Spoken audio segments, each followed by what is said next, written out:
통합과학 7번째 차시입니다. 우리는 지난 영상에서 빅뱅 우주론에 대해 배워봤는데요. 빅뱅 우주론을 통해 우주가 탄생하고 수소와 헬륨 원자가 만들어지는 과정까지 배워봤습니다.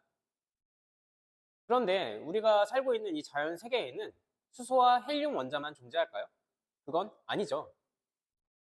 그럼 도대체 수소와 헬륨 이외에 다른 원소들은 어디서 어떻게 생겨난 것일까요? 우리는 이번 영상을 통해서 이 질문에 대한 해답을 찾을 수 있을 겁니다. 자, 먼저 선생님이 구성 원소의 질량비를 조금 얘기해 보려고 해요. 어떤 것의 구성 원소의 질량비냐? 첫 번째 우주, 그리고 두 번째 지구, 세 번째 생명체의 구성 원소 질량비입니다.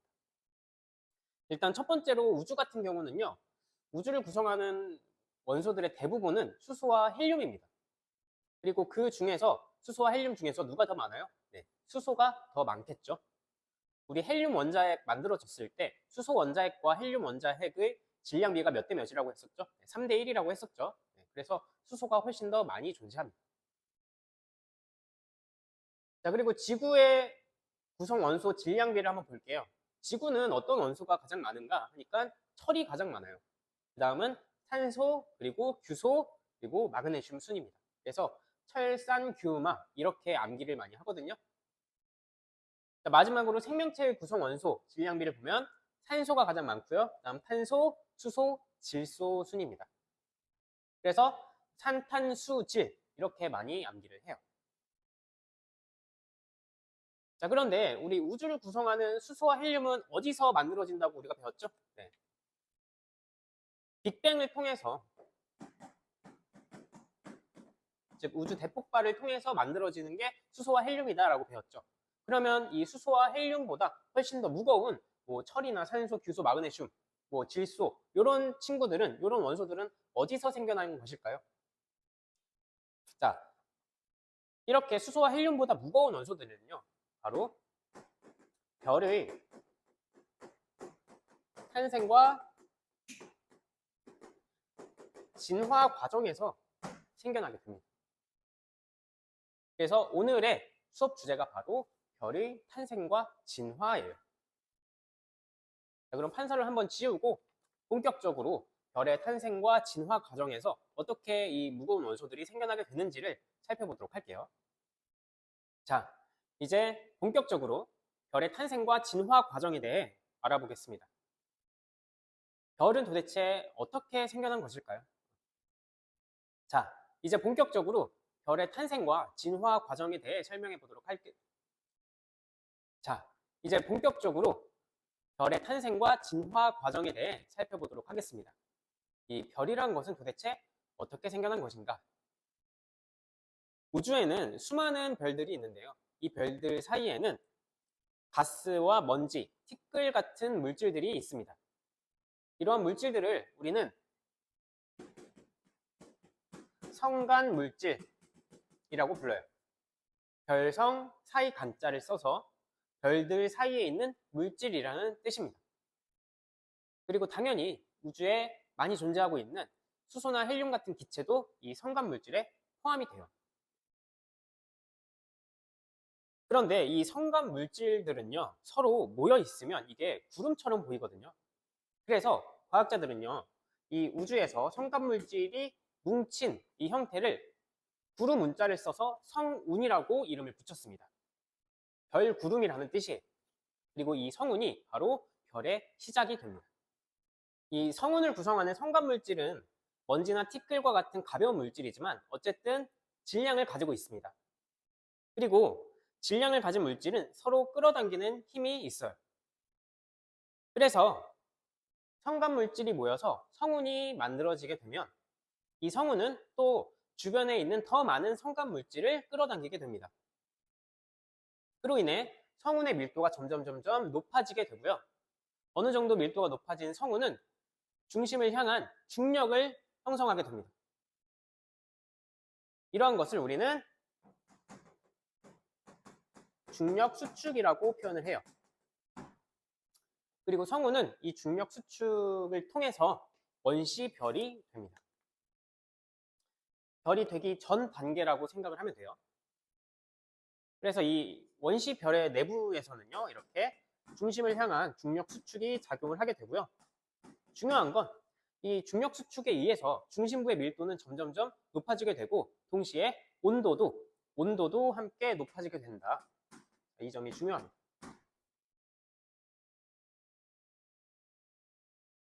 자, 이렇게 해서 중심부에는 계속 중력 수축이 작용을 하게 됩니다. 그러면 중심부의 온도가 점점점 높아지게 되겠죠. 어디까지 높아지느냐? 약 1000만 K까지 높아지게 되면 중심부에서 어떤 이벤트가 발생을 합니다. 자, 아까 선생님이 이 성운을 구성하는 성간물질에는 수소와 헬륨 같은 기체들이 존재한다고 했잖아요. 그래서 이 원시별의 내부에는요, 수소가 굉장히 많이 존재합니다. 그런데 이 중심부의 온도가 1000만 K까지 높아지게 되면 이 수소 원자핵이 서로 융합을 해서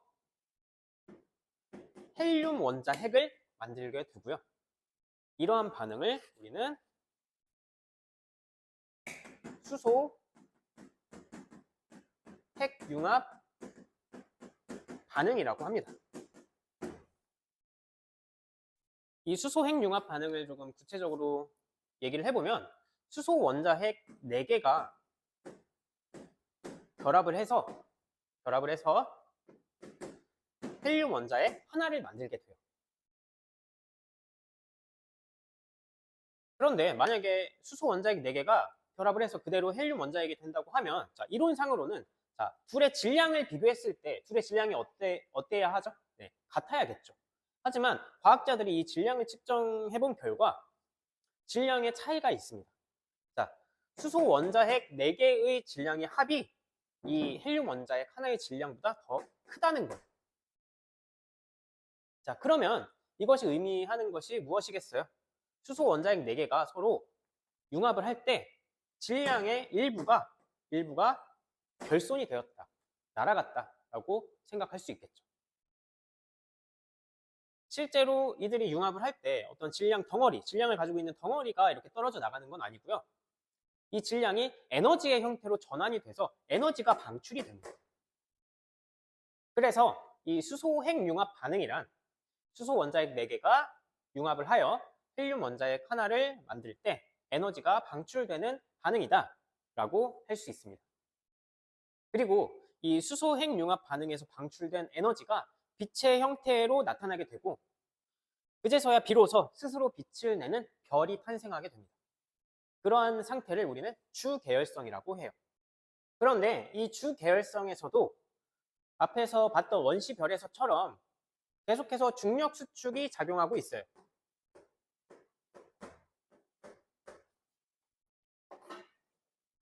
자, 이 중력이라는 것은 결국 중심부를 향해 수축하게 만드는 힘이죠. 그리고 이 주계열성에서는 중심부의 수소 핵융합 반응을 통해서 에너지가 밖으로 방출하고 있죠. 그런데 이 방출하는 에너지는요, 밖으로 밀어내는 힘으로도 작용을 합니다. 그래서 이 중심부에서 일어나는 수소 핵융합 반응으로 인해 안에서 중심에서 밖으로 밀어내는 힘인 내부 압력이 작용을 하게 돼요.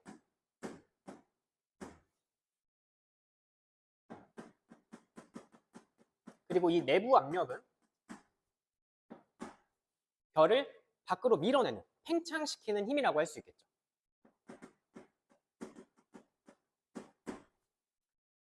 이 주계열성에서는요, 이 중력 수축을 통한 이제 수축하려는 힘과 그리고 내부 압력을 통해서 팽창하려는 힘이 거의 평형 상태를 이룹니다.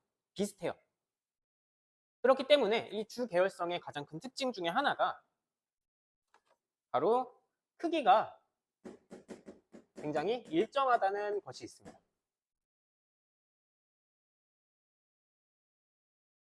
그리고 또 다른 중요한 특징은 이 주계열성은요, 우주에 있는 전체 별의 약 8, 90%를 차지하거든요. 그 이유는 별의 전체 생애 중에서 가장 오랜 시간을 차지하는 게 이 주계열성 단계예요. 그래서 이 주계열성 단계가 별의 일생의 대부분을 차지한다 라고 할 수 있습니다. 그리고 당연히, 당연히는 아닐 수 있지만, 어쨌든, 자, 우리 태양계의 유일한 별인 태양 역시 이 주계열성 단계에 해당합니다. 영상을 찍다가 시간이 너무 늦어서 퇴근을 하고 다음날 아침에 와서 이어서 영상을 촬영합니다. 양해 부탁할게요. 자, 그럼 이제 주계열성 이후에는 별들이 어떤 경로를 거치게 되는지 살펴볼 텐데요. 선생님은 이 경로를 크게 두 가지로 나눌 겁니다. 그리고 나누는 기준은 바로 별의 질량이에요. 먼저 질량이 작은 별의 경로부터 살펴볼 건데, 질량이 작은 별이라고 하면은 이게 어느 정도냐면, 여러분들 태양 있죠? 태양과 질량이 비슷한 정도의 별이라고 생각을 하시면 돼요. 태양이 우리가 보기에는 굉장히 큰 별 같지만 사실 우주에 있는 별들 중에서는 굉장히 작은 별에 속하거든요. 그래서 질량이 작은 별이다, 질량이 태양과 비슷한 정도의 별이다 라고 생각을 하시면 돼요. 자, 그럼 이러한 질량의 별들이 어떤 경로를 거치는지 살펴보도록 하겠습니다. 자, 우리가 앞에서 주계열성 단계에서 중심에서 수소 핵융합 반응이 일어난다고 했죠. 그러면은 언젠가는 중심에 있는 수소가 모두 다 뭐로 바뀌게 되겠어요? 네, 헬륨으로 바뀌게 되겠죠. 중심에 있는 모든 수소가 헬륨으로 바뀌게 됩니다. 그러면 이제 더 이상 수소 핵융합 반응은 일어나지 않겠죠. 그럼 이제 이 별의 내부에는 어떤 힘만 작용하게 돼요? 네, 중력 수축만 작용을 하게 됩니다. 자, 이 중력 수축이 작용을 하게 되면 중심부의 밀도는 높아지고 온도도 같이 높아진다라고 했었죠. 자, 이 온도가 이번엔 어디까지 높아지냐면 1억 K까지 높아지게 됩니다. 자, 온도가 1억 K까지 높아지게 되면 이 중심부에서는 이번에는 이 헬륨 원자핵들이 핵융합 반응을 해서 탄소 원자핵을 만들기 시작을 합니다. 이러한 것을 헬륨 핵융합 반응이라고 하고요. 이런 상태의 별을 우리는 적색 거성이라고 합니다. 그런데 이렇게 중심부의 온도가 높아지는 동안 중심부 바깥쪽에 있는 주변부의 온도는 과연 하나도 변하지 않을까요? 당연히 변하겠죠. 중심부의 온도가 높아지면 그 열이 주변부에도 전달이 돼서 주변부의 온도도 함께 높아지게 됩니다. 다만 그 시간차가 좀 있을 뿐이에요. 그래서 이렇게 중심부에서 헬륨 핵융합 반응이 일어나는 동안 주변부의 온도도 약 1000만 K까지 도달을 하게 됩니다. 그럼 이 주변부에도 수소 원자핵들이 있거든요. 그럼 이 주변부에 있는 수소 원자핵은 온도가 1000만 K가 도달을 하게 되면은 수소 핵융합 반응을 하게 됩니다. 그럼 주변부에서 이 수소 핵융합 반응으로 인해 어떤 원자가 생성되겠어요? 네, 헬륨 원자가 생성됩니다. 자, 그런데 선생님이 아까 이 핵융합 반응을 하면 수소 핵융합 반응이 일어날 때 에너지가 방출된다고 그랬죠. 그리고 방출되는 에너지는 밖으로 팽창을 시키는 내부 압력으로 작용을 한다고 했습니다. 그래서 이 적색 거성은요, 주변부에서 일어나는 수소 핵융합 반응에 의해서 굉장히 팽창을 하게 됩니다. 그리고 이렇게 별이 팽창하다 보면 이 주변부보다 더 바깥쪽에 있는 최외곽층 같은 경우는요, 온도가 낮아지게 됩니다.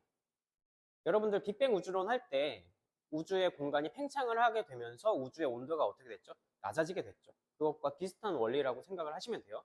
별이 팽창을 하게 되면은 최외곽층의 온도가 굉장히 낮아지게 된다. 그런데 별의 온도가 낮아지면은 이게 빨간색으로 보이거든요. 별의 온도가 높을수록 파란색, 하얀색으로 보이게 되고요. 그리고 별의 온도가 낮을수록 빨간색으로 보이게 됩니다. 자, 그리고 이 최외곽층에는 온도가 낮아지기 때문에 수소의 핵융합 반응이 일어나지 못합니다. 그래서 그냥 수소 원자들이 존재하게 돼요. 그래서 이 적색 거성이라는 이름이 우리 온도가 낮아지기, 별이 팽창하면서 온도가 낮아지기 때문에 적색으로 보여서 적색이고요. 그 다음 별이 팽창을 했기 때문에 큰 별이다 해서 거성이라고 부르는 겁니다. 이해가 됐죠?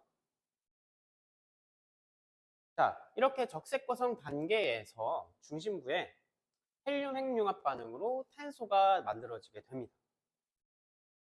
그럼 이 헬륨의 핵융합 반응도 언젠간 모두 종료가 되겠죠. 중심부에 있는 모든 헬륨 원자핵이 전부 다 탄소 원자핵으로 바뀌게 되면, 자, 그럼 여기서도 마찬가지로 중심부에 이제 더 이상 핵융합 반응으로 인한 내부 압력이 작용하지 않고 누구만 작용하게 돼요? 중심부를 향한 중력 수축만 작용하게 돼요. 그러면 중심부는요, 계속해서 수축을 하게 됩니다. 하지만 시간차를 두고 이 주변부는 어때요? 이제 뒤늦게 온도가 높아지면서 핵융합 반응을 하죠. 그럼 핵융합 반응을 하니까 내부 압력이 작용해서 팽창을 하게 됩니다. 그럼 중심부는 수축을 하게 되고 주변부는 팽창하게 돼요. 그래서 결국엔 중심부와 주변부가 분리되는데, 이렇게 분리되어 떨어진 주변부가 바로 행성상 성운이 되고요. 그리고 남아있는 중심부는 백색 외성이 됩니다. 그리고 이렇게 되면 이제 별이 생애를 마감하게 돼요. 소멸하게 된다는 거예요. 자, 이렇게 해서 질량이 태양 정도 되는 별의 진화 과정을 한번 살펴보았습니다. 이번에는 질량이 태양보다 훨씬 큰 별의 진화 과정을 조금 살펴보도록 할게요. 원활한 설명을 위해서 이 주계열성의 판서 일부를 조금 지웠습니다.